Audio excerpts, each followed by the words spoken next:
Hi, and welcome to Hypothetically Intentional, where we ask the question, what if we set intentions with everything we do? I'm your host, Michelle, and today I have Alina Doran with me, and we are on the fly catching up, probably talking about all things coaching and all the who knows what comes with that. So welcome, Alina. Thank you. Good to be here. I love the impromptu nature of this. Me too. And so on the line and in the vein of impromptu, we always set an intention at the beginning of the podcast. Would you like to set an intention? Or is that too on the spot?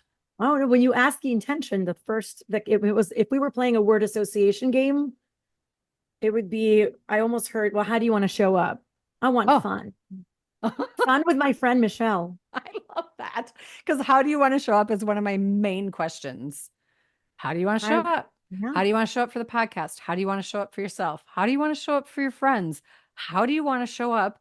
Pick the thing that you're doing in the now and ask yourself how you want to show up. And Mhm. fun is one of my favorite answers. Yeah. Fun.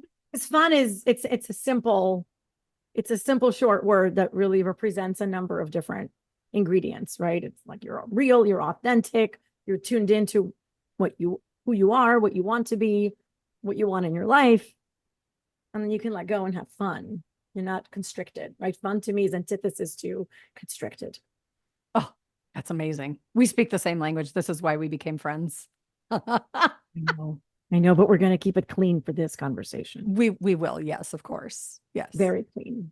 As clean as we can get. Clean like my white shirt.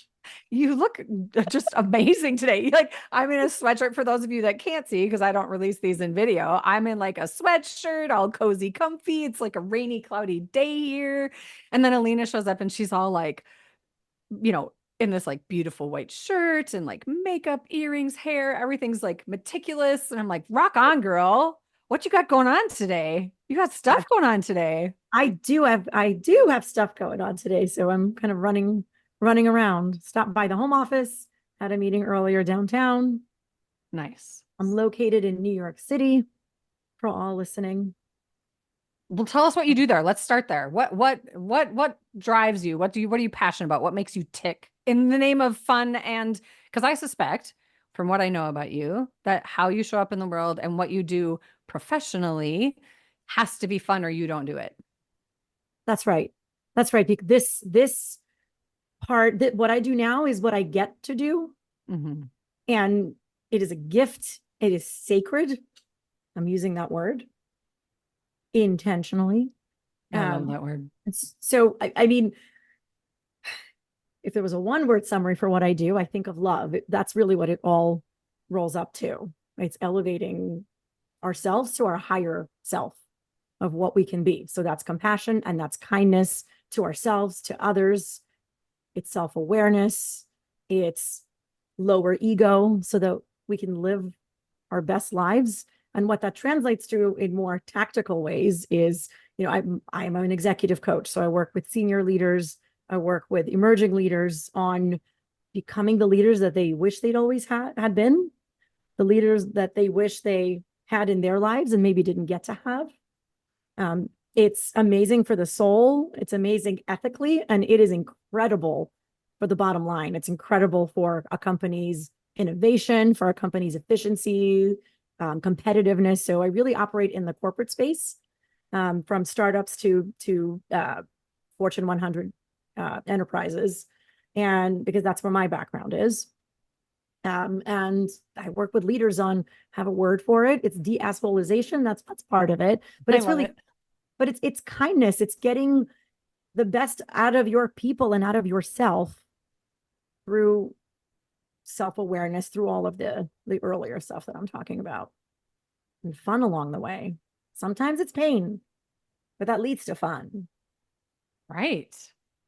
Well, and I hear you talking about executives and leaders, and I imagine, and maybe I'm wrong, but I imagine that for an executive leader to remove the ego for a hot second and get vulnerable is perhaps a bit more challenging than for someone who maybe doesn't show up in with a leadership. I just feel like the word leadership Mm-hmm. it doesn't have to. And maybe this isn't a fair statement, but it often comes like you don't get to be a leader without a lot of ego to somewhere along the way. Like there has to be ego, Hmm. a drive or a fire, but I don't mean ego in the bad way. I just mean like there has to be some, and maybe ego is the wrong word, Hmm. but there has to be a level of drive there that I feel like it just makes it harder to be vulnerable. I don't think necessarily ego and leader is the right combination in what I'm saying, but I do feel like people who show up in that way, Mhm. I don't know, I guess I can go both ways with it. They have to be vulnerable to get to the place of leadership or at least to be an effective leader, which is where you come in, I perhaps, right? That's that is a dense, nutrient-rich list of topics that you just I brought up. know. There's Like so my head much is in there. spinning. Nutrient dense. It's so interesting. So certainly there are leaders who get to where they get by having conviction, by being authentic, by having the drive to create, to lead, like to lift others up, to guide. So I've been very fortunate to work with leaders who get thorough pleasure and enjoyment out of lifting others and mentoring them and helping them get to where they want to go. And it is a blessing. It's incredible to work with those leaders. And I've certainly worked with leaders who have lived very constricted, very deflected, sort of walking through their career with shield and masks on. And they Yeah. learned along the way that the way to succeed is to silo, to hoard information, to take the credit, to take the spotlight, right? And they have unfortunately been rewarded, Mhm. right? Because if there's enough emotional intelligence to fake it far enough, they will get far enough. And they Yeah. will have people that they are responsible for, responsible for their careers and for their growth. And there isn't a ton of preparation and training. That's the thing, is the way people come to be leaders is wherever they come from, they're evolving and their paths are coming from very different in different ways of the way they get to be in this place. So there isn't really training on how to lead well and consciously and with kindness and get the best out of people and with integrity. Yeah. So that doesn't, and so depending on where their context, where they've been, what kind of leaders they've had to look up to or the lack thereof, right? And who they are, how they're wired, and what really motivates them, how well they understand themselves. Those are all variables in the kind of leader that they're going to be. So it's yes to everything you said. Yeah. Well, and I love that just even as you're speaking, it's like if I were to define leader, what would that look like? And for me, it's many of the words that you're using, which is compassionate, kind, inspiring, empowering, team player, right? It's not about like I think sometimes I don't know. Like I've worked under, and I'm going to say it that way, leaders who definitely were the latter that you were talking about, right? Like just like withholding information, keeping everything close to the vest, micromanaging, not Mm-hmm. really allowing a bigger picture mindset, and that was impossible.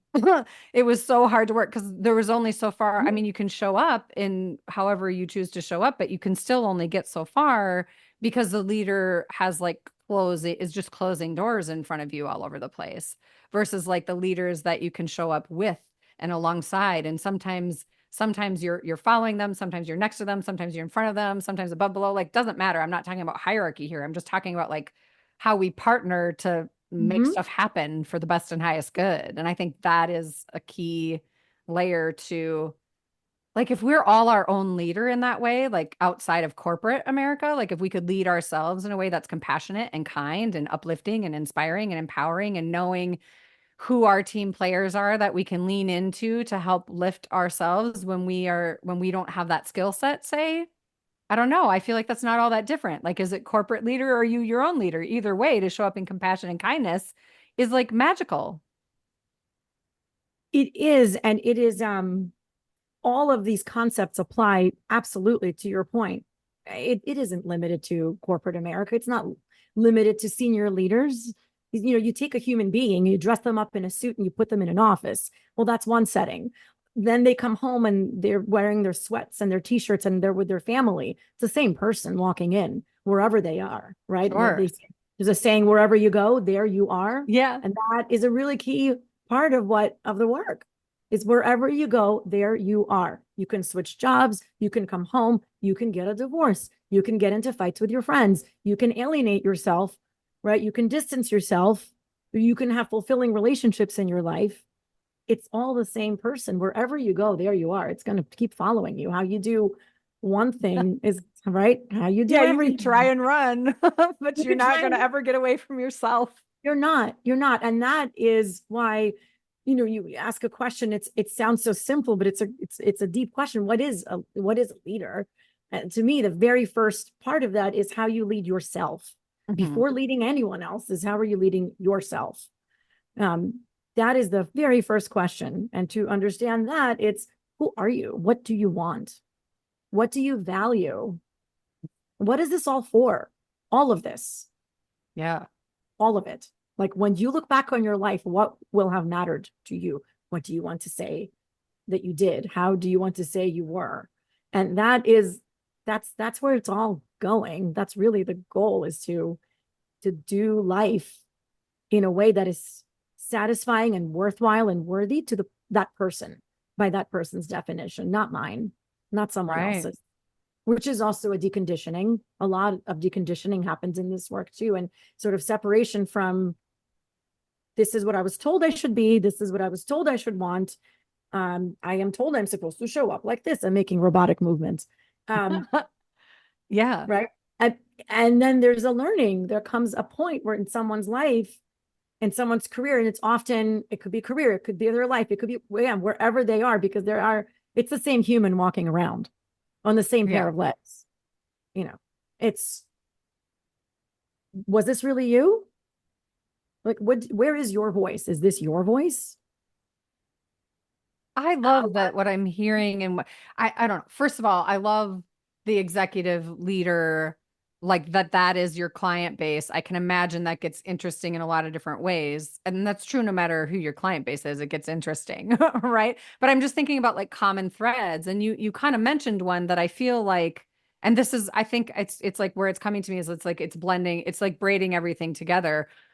The challenges you described are challenges that everyone has, but finding a coach, a leader, a support system, someone who can be a guide, a mentor, and help you develop and uncover and remember who you are really, and why you are, um, is so important. But under it all is that's the nugget that we all struggle with, and that is, do I even remember who I am? Did I ever know who I am? Have I have I forgotten, or is it that I just have never learned or never explored? And then like if I've never explored who I actually am at my core and not showing up in that way, how do I even start to go and uncover that? And I imagine, and maybe I'm just not being fair. I'm just maybe my corporate America history is just such that my leaders were very much more dictatorship type Hmm. leaders than partnership type leaders. But I just feel like it would be harder for them to admit that they don't actually know. Hmm. But I'm Well, not that sure that's true.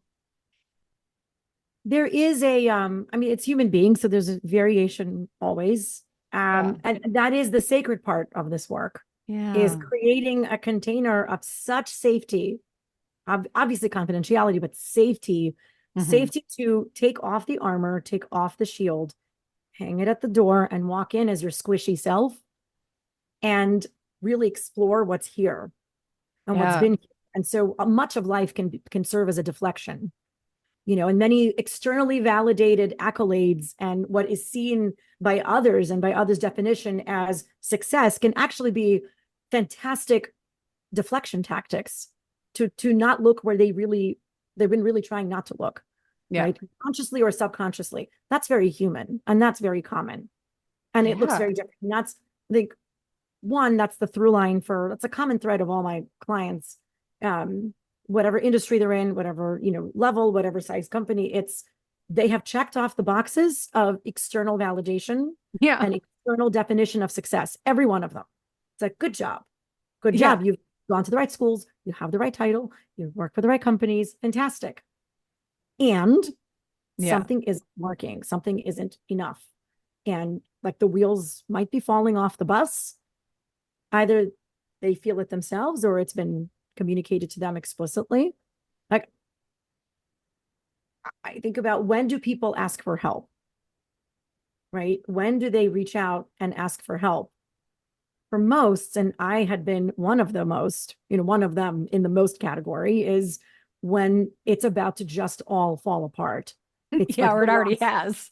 it's already, exactly. It Yeah. already has, or like the wheels are falling and like, I'm stuck. Like I'm about to go off a cliff. Like Yeah. I'm about to have a heart attack. I have, that is how I found my first coach. Is I had such a toxic environment at work that I would wake up in the middle of the night sick to my stomach, like Mm. chest pains, like 3 a.m. I would keep waking up physically ill. My heart would start racing. I would be, so consumed with it. I had a very, very dysfunctional boss. I've been very fortunate to have many wonderful ones. And looking back, I'm grateful. It was an incredible gift that this person gave me, but that really showed me the power that one person has to affect really ultimately thousands of people, thousands and Mm. thousands of people.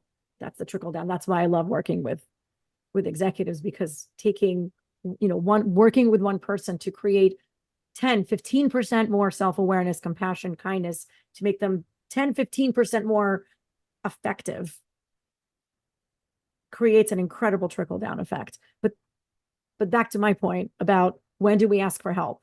Because I'm curious about your perspective on this and what you found when people come to you for help. I found like it's about to go down. It's chest pains or sick, or I've had, folks where they're going to lose their jobs Mm. and their boss really wants them to stay. And this is the last stop on the way out.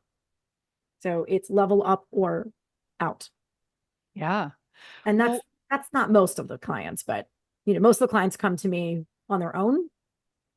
But I have had, numbers where this is it. yeah. What I love what you said before I get to the why people like when do people ask for help thing. I love what you said about the how, I mean, it's one person can affect thousands just by how they are showing up in the world. And it was from a less than positive perspective. But I love that the flip of that is also true.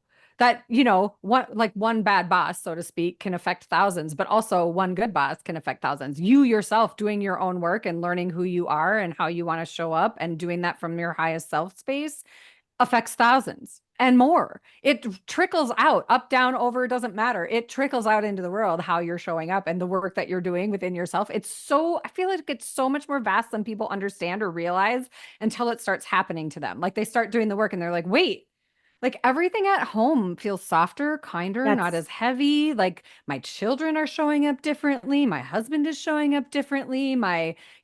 All the things. And I'm just like, yeah, because you're showing up in a different vibration. Like, I don't know how else to say it other than to say you're showing up making different choices. You're showing up using different words. You're showing up coming from the heart. You're showing up without the bricks and walls in front of you that are like have that harsh feeling to them. And you're showing up in a way that says, I'm safe.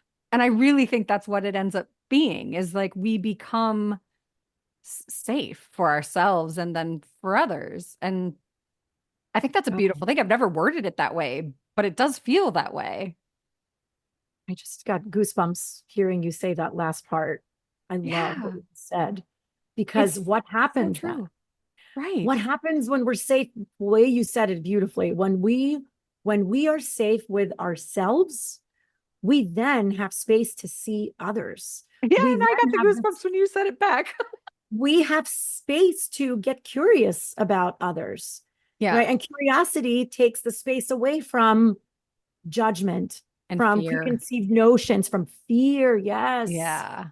Yeah. So to circle back to when people come and ask for help, I mean, if you want to leave it in that little container, which I don't super love the container word, I'm just gonna in that space.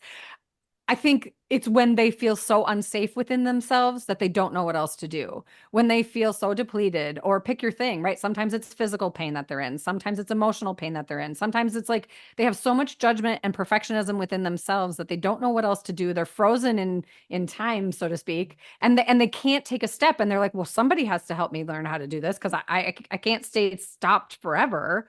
I mean, and people, it surprises me how open and vulnerable they get when they are in that safe space where they understand that, like, look, there's no judgment here. Like, and to the point, like, I'm thinking of a client in particular who, she was just like, I'm not even sure I want to be a mom, and I got two young kids, and I done.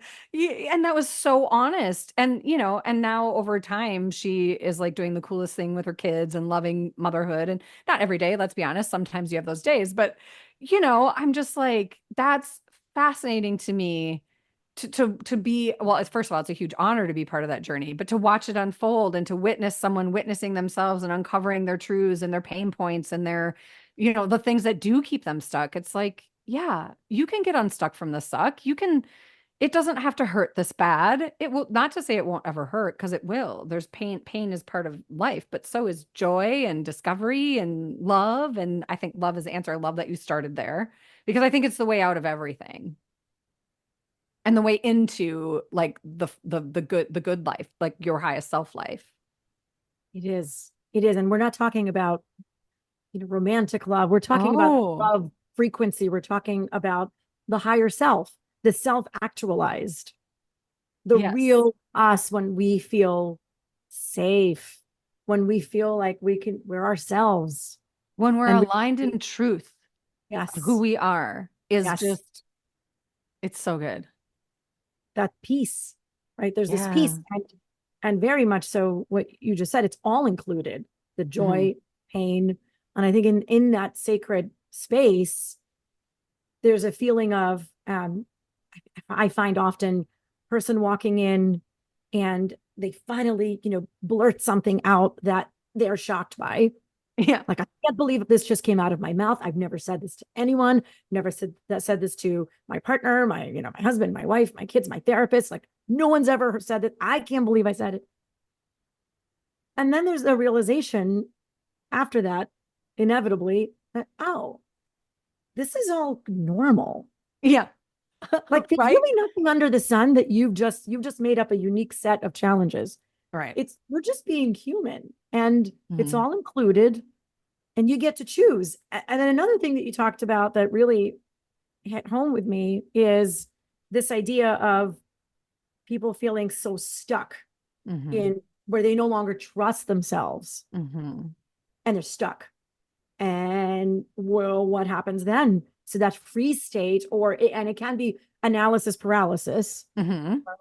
or sometimes there's freedom. There is fear and constraint in freedom too, right? Like, Mhm. I often talk about this with my clients who will have lots and lots of options before them of how to proceed and where to go next, where to move, how to move. And that wide open road can feel absolutely terrifying and paralyzing. There are no guardrails, right? There's a balance between freedom and the constraints that we choose Mhm. or are chosen for us. Yeah.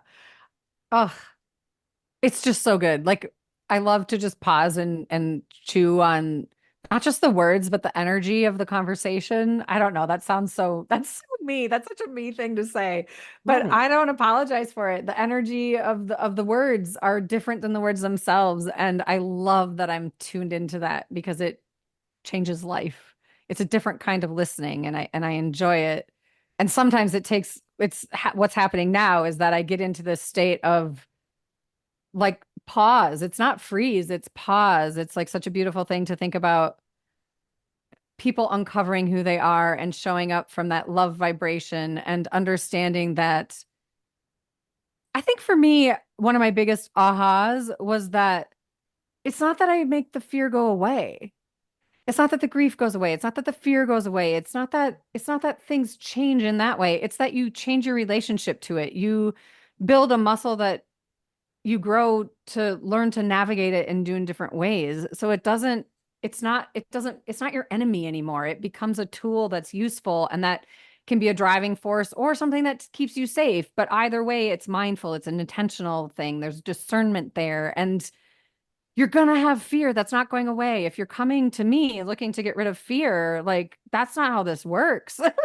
It's messy. It's still messy. But the fear is it's different. It changes. It becomes something that you're okay with looking at and sitting within for a little while. And Hmm. then it gives you I don't know, to me it feels like it gives you wisdom, if you can look at it through a different lens. I don't I know. love, What do you think of that? I think it's powerful. That's what I think of that. When we sit, the space to sit with and be with that feeling, Hmm. fear. One, being aware that we're feeling fear to begin with. That's Right. one. That's awareness. Two, consciously and intentionally allowing that fear to sit in our body, allowing ourselves to feel it. Three, becoming aware of where we're actually feeling it. Hmm. Four, not running from it. Yeah. Not like, okay, I'm going to turn on the show. All right, let me Yeah. call my friend. Avoidance. Yeah. Let Yeah. me turn that song. Let me dive into that project. Or I haven't cleaned the kitchen like in 3 days. Yeah. But Is there another stay with training I it. can sign up for that I Is can it learn there? about? Yeah, Yeah. right. It's like, well, those are all productive. Like our friendly talks about productination. I love that. Yeah. Um, but actually staying with that feeling it where we're feeling in our body. And there's so much wisdom when we spend time with it, because fear it can be a tool, it can be a friend, it can be, Yeah. the question is, and that's often what we work on is, well, who's in the room and whose voice is this? Is this Yeah. your voice? Is this, is fear, what does fear look like to you? Is it like a big fuzzy green monster? Is it like a small animal? Is it like your father? You know, what does fear look like, and what power do you choose to give it? What role does it play? And Yeah. where do you want it to be? Like, maybe there are certain times in your life where you say, fear, I love you. I know you're here to protect me. I know that you're here to keep me safe. I'm going to ask you to just have a seat on the side. I'm Yeah. not kicking you out, but for the next day, can you have a seat over here? You're going to watch over me. I know that because you love me. I appreciate you. I need you in my life. Just have a seat because I'm going to go do this thing anyway. Yeah.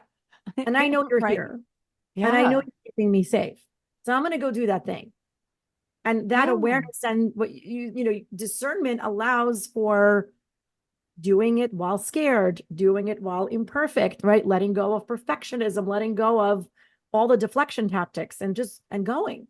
And then when you keep going with it, it actually translates to results, Yeah. right? Measurable, observable results that can look like repaired relationships, right? In the corporate world, it looks like promotions. It's like, do you like money? It looks like promotions. It Yeah. looks like changes in titles. It looks like doing work that lights you up. It looks like being a boss that people actually want to share bad news with before they have to because they Yeah. care, right? It looks like an easier life while doing harder things sometimes, what would have been harder or more exciting, right? It looks like better parenting. It looks like a parent that the kids actually want to spend time with, even when they are no longer required to. And same thing, children who are willing to give bad news, even if they wouldn't have to, because they trust that their parents will show up in a way that isn't reactive, that is instead responsive and compassionate and kind, and can offer guidance versus discipline. Not that discipline is bad. I don't mean that. But I just think like, oh yeah, we could go down a whole rabbit hole of parenting. I mean, I used to teach preschool and learned a lot in watching the dynamics of parents and children, and my degree is in child psychology, and I haven't used it in forever, but I do find just the concepts, I don't know, I'm drawn to that relationship of parent and child. And now that my kids are grown too, I notice how I showed up as a young parent, and then what I know now, I used to go into guilt and shame about how I showed up as a parent, and now I'm just like, I did the best I could, and now my kids and I grew up together on some level, on many levels. And I think that's true for most parents and children. But I think we can learn a lot and to show up in new and different ways. Like my kids and I talk about anything, and none of us are afraid to go to each other to talk about anything. And that feels great. That's success Yeah. to me. It feels Yeah. amazing. And they're the same concepts, right? Yeah, Your exactly. your background in child psychology is applicable. We are all children Yeah, we all have walking our children around within in us. right in grown bodies with grown up responsibilities, but we're still the same. Like we still want to be seen and acknowledged and loved and heard and understood and validated. That doesn't go away. And you know It's what dressed up differently. yeah, and you know what I think is so interesting about that is like I believe everything you said is true. And I believe when we're resisting doing the work or avoidant of doing the work, meaning to dive in and learn who you are and where your wounds are and where your pain points are and how you might be able to show up authentic and congruent with who you are actually. We tell ourselves we don't want to be seen. We tell ourselves that we'd be mortified to be the center of attention in a room. We tell ourselves all these things that are that fear-based, but fear without clarity. It's like, but why are you afraid to be seen? Like there's something there. What is it that your 7-year-olds experienced that, created this programming or this belief that you're telling yourself? And, you know, sometimes I say those things and I think it's not always about your inner child, and it's not. And also, we all have ages within us that created stories that were good and relevant at that time, but they aren't anymore. And so, how do we evolve out of those old fear-based stories that aren't actually our truth today? They are true in that they existed and they happened, but how they're affecting us today doesn't have to keep us stuck in that suck to go back to that. It's like we can choose a different relationship with fear, a different relationship with control, a different relationship with how we're willing to be seen or how we feel when and if we need to stay hidden. I'm not the person that wants to be the center of attention in every room. I'm not the person that really likes to be the center of attention, but I do want to be seen. I do want to be loved, right? I don't want to be abandoned. Like pick your words that are the ones that like hang for you. Hmm. They all do. It's all it's all vulnerable and it's all translatable situationally. It's all the same. It's Yeah. the intentionality. And it's, I think, one of the symptoms. Jeff Foxworthy had this routine, like you might be a redneck if. Yeah. So you might be on your way to healing if Yeah. you can be kind. You can imagine going back in time and, giving your 5-year-old, your 7-year-old a hug and treat them well. Yeah. And And be, remind them who you are now, what you've learned, what you've overcome, how you show up. And for me, a big piece of that, because I do that often actually. I'll go back in time and talk to my 3-year-old self or my 8-year-old self, or, just remind her that like, it might not feel like it, but you will always have love from the universe. You will always have love from the divine. That never goes away. And it's just that it doesn't always come from where you expect it to. And that's your expectations that are what maybe could be worked on, to manage my expectations around where I think it should come from. That's a big one for me, to accept that I don't get to dictate how other people show up in the world. And it's not always going to come from where I expect it to. Totally forgot where I was going with that. Just lost my train of thought. but it's not expecting where it's going to come from is so important. It's that detachment from outcome that Mm, I think is so critical.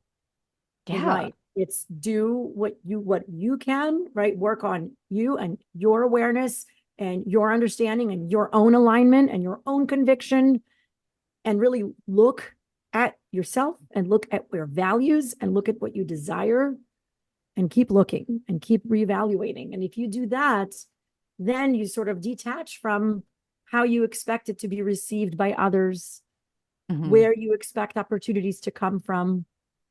To your point, where you expect love to come from.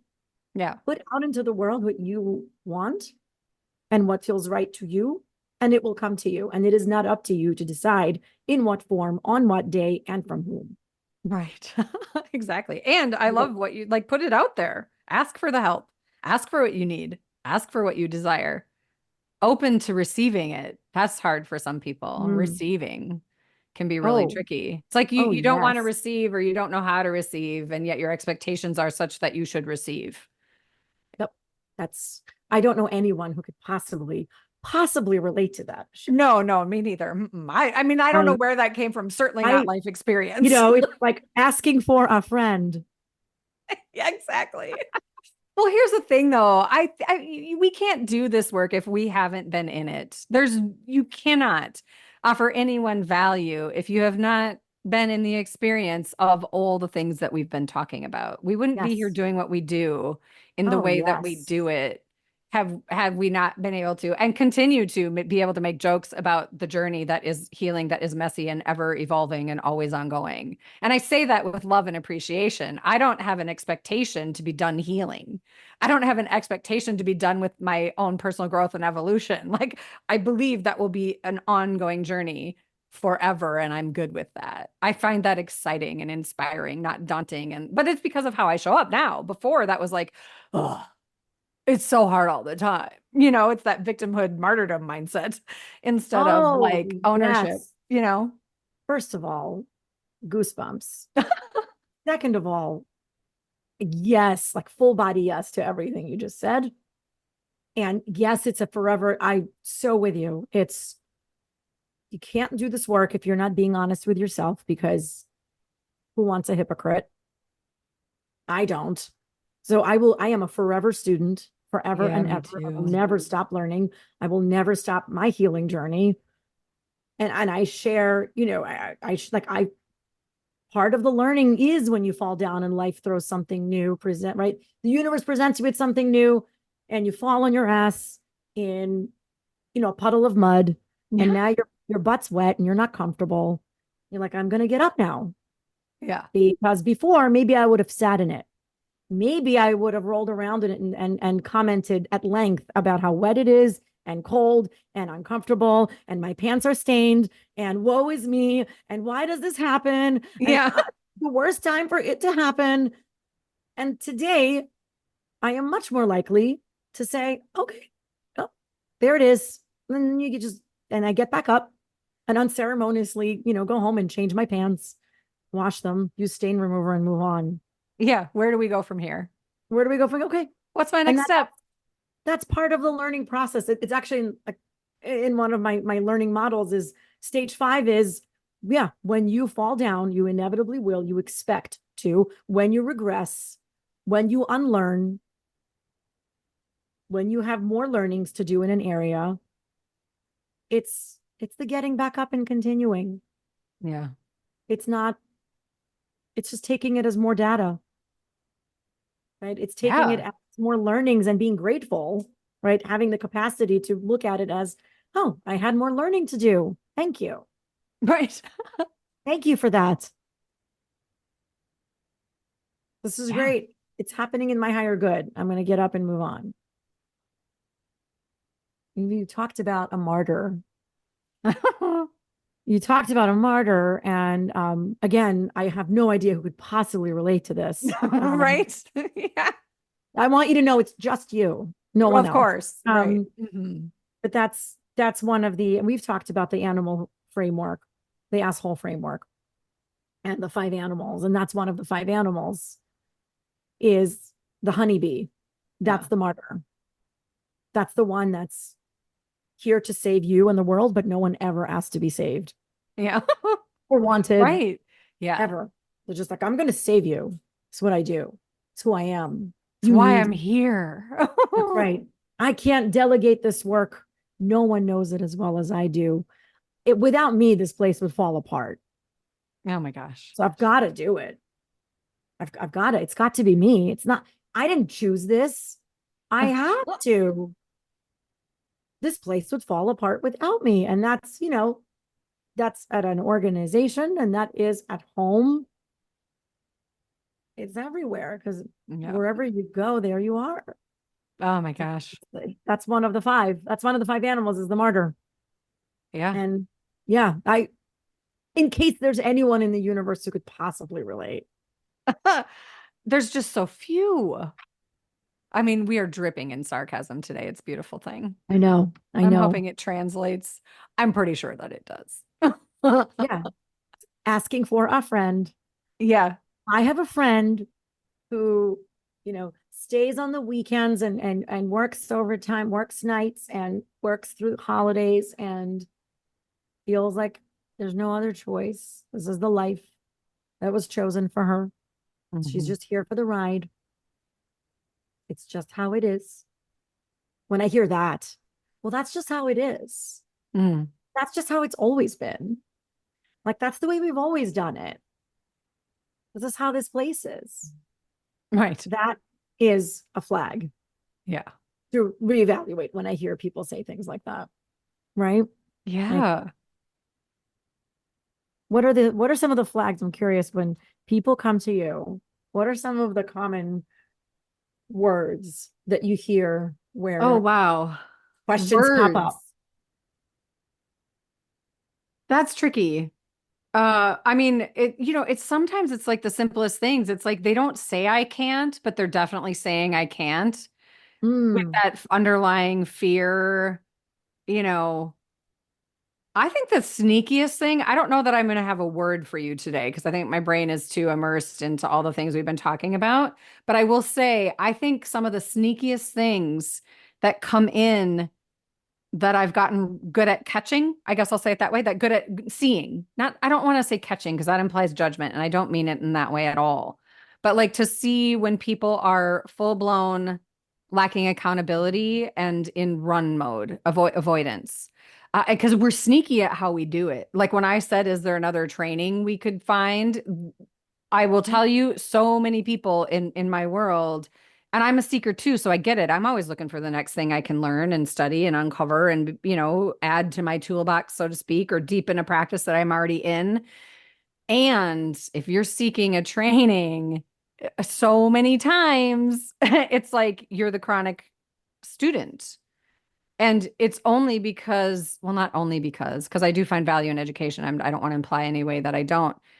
And also, it's a great way to avoid because you tell yourself you're doing something productive. You tell yourself you're doing something that's for your best and highest good, and that's going to be better for you. And sometimes we need to pause all that learning stuff and go inward and take a hot second and look at what it is that's causing you so much pain that keeps you in motion all the time because you can't sit in a pause for even 2 minutes because there's something bubbling up to the surface and you don't want to look at it. Oh, yeah. I mean, Oh, of everyone, we all do it, you know? course. There's no Um, shortage.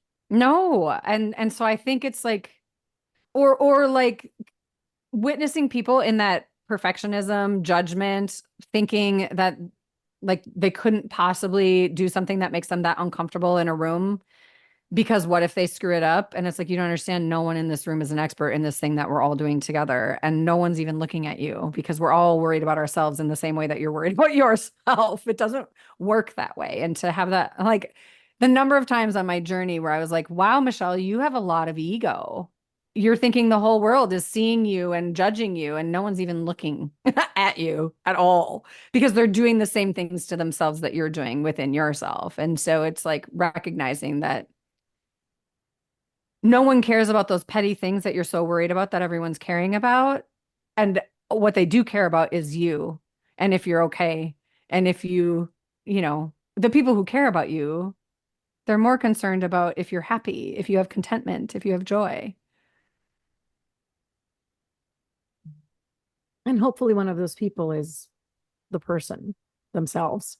Yes, and that's hard. I have an activity that I do often in like events where I have people just sit and think about the people that like they love so much it makes them smile from the inside out. They would do anything for them. They love them unconditionally and like total spoiler alert here, but the room like you notice the energy of the room first, then you notice the energy when everyone's thinking about all these people that they love so deeply, and then I have them write down like I don't know, 1 to 5 people that are on that list for them. And then I ask them to look at their list. And then they look at their list and they start, evaluating that list. And I'm like, okay, so who put yourself on the list? Zero people, unless they've been there before. Nobody puts yourself on that list. And it's like, you deserve to be number one on that list. You get to be number one on that list. And until you put yourself at number one on that list, it's going to be a whole lot messier. No. And we think that's so selfish. And I just have learned over time that it is the most selfless thing you can do. And I know this is like that cliche and it gets into like people talk about it all the time. And I'm saying like legit, like sit with yourself and put yourself first and just see what happens in your world. I when you talk about sitting with yourself, I mean everything that you're talking about is so it's everywhere, it's all around us. Mm-hmm. And it's just so prevalent. And when you talk about, sitting with yourself, that for me personally used to be painful, incredibly difficult to do. There was a time in my life, and that was one of the symptoms, one of the ways I knew that something was breaking was when I recognized that I can't possibly be alone with myself. Mm-hmm. I need to every moment that I am awake and conscious, I need to do and be somewhere else. I need to, it was listening to music. It was watching, not much watching TV, but a little bit. It was, then I'm going to go clean. And, I never run out of work to do. So there's work, there's, bills to pay. You never run out of reasons, right? There's never a shortage of what we can pick up to plug in any available space to self-reflect. If Yeah. we're looking for any plug, there is a plethora and it is an infinite supply. So there will Yeah. never be a time when a person like I was and how I was would say, all right, I've run out of all the distractions and deflections. I have to look at myself. I didn't. I kept running and running and running and filling it up. Could be eating disorders, right? It could be depression, could be sadness, could be, there's so much that can stem from that. For me, it was really like every crevice, every crevice, every opening in my life where there was opportunity to sit with myself and see what's actually here. Mm-hmm. I couldn't look because it hurt so much. It Yeah. hurt so much. It was the most painful thing. I And had there that was, too. I didn't like myself. And I was terrified I would learn that for real. But it turns out I did love myself. I just didn't know how. But when I sat alone, when I had those pockets of time that I didn't fill or couldn't fill or chose not to fill, or I'm sure it wasn't a choice at that time. It was just like, oh shit. I just had 5 minutes where I wasn't doing anything and I looked and I didn't like it at all. Then it's like, but what I didn't realize is it wasn't me I didn't like. It was the stories and the pain around the experiences that had happened, or just life. The experience of life was not managed well by me. And it created internal conflict and pain and stuff that once I looked at it, it was like, oh, wow.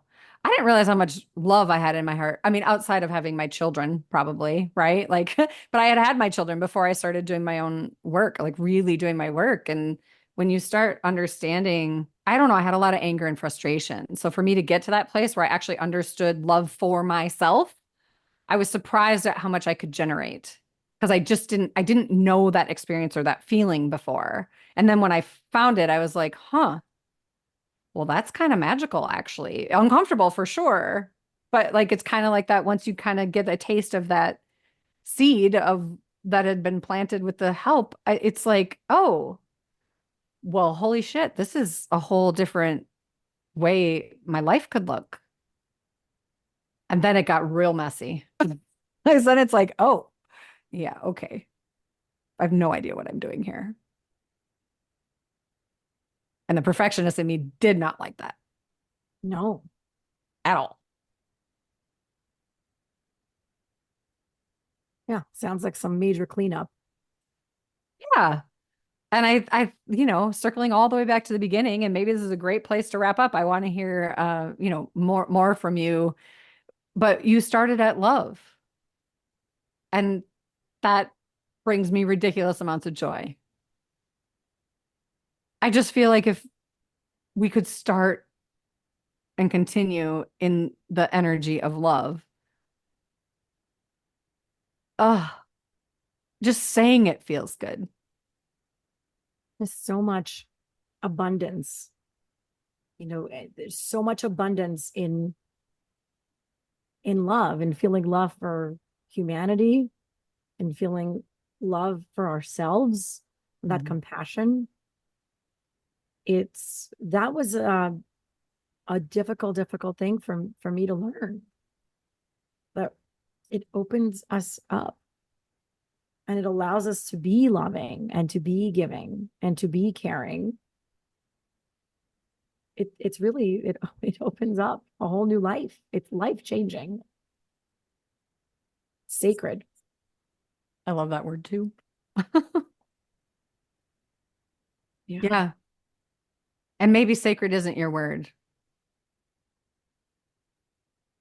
Find your word. That is the container for the love that can amplify that. It does feel sacred. Mm-hmm. It's it's a gift. There's so much trust and vulnerability. Yeah. Do you have a nugget that you want to share as we wrap up? Like kind of, I don't know, like a that's a wrap kind of a doesn't have to be just a sentence. It can be a whole paragraph, right? But just Oh, like a a like a zinger. yeah, a zinger. I like that word. A zinger. Hmm.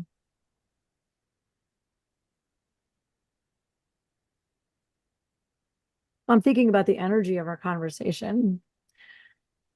And it's that the gift in the pause is so Hmm. powerful. The gift of stopping and being with is so tremendously powerful. And I so wish that the younger me, I hope my children do and will, and anyone who's listening could just begin to entertain the power of pausing and looking and seeing and sensing what's there because your Yeah, whole life can change. that's beautiful. I love it. So how can people find you? They can find me by going to highlineleadership.com.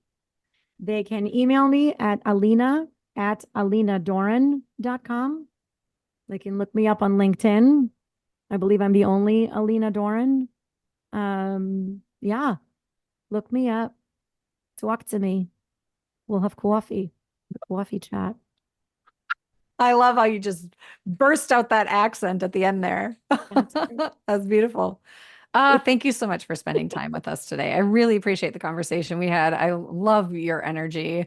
Uh, yeah, we didn't even have to say much when we first met. And I was like, oh, I don't know who this girl is, but we're definitely going to be connecting because you have an energy that, well, when you start a conversation with the word love and sacred, it's hard to have not great energy. So I appreciate you. I appreciate you and thank you for having me. Yeah, we'll have to do this again sometime soon.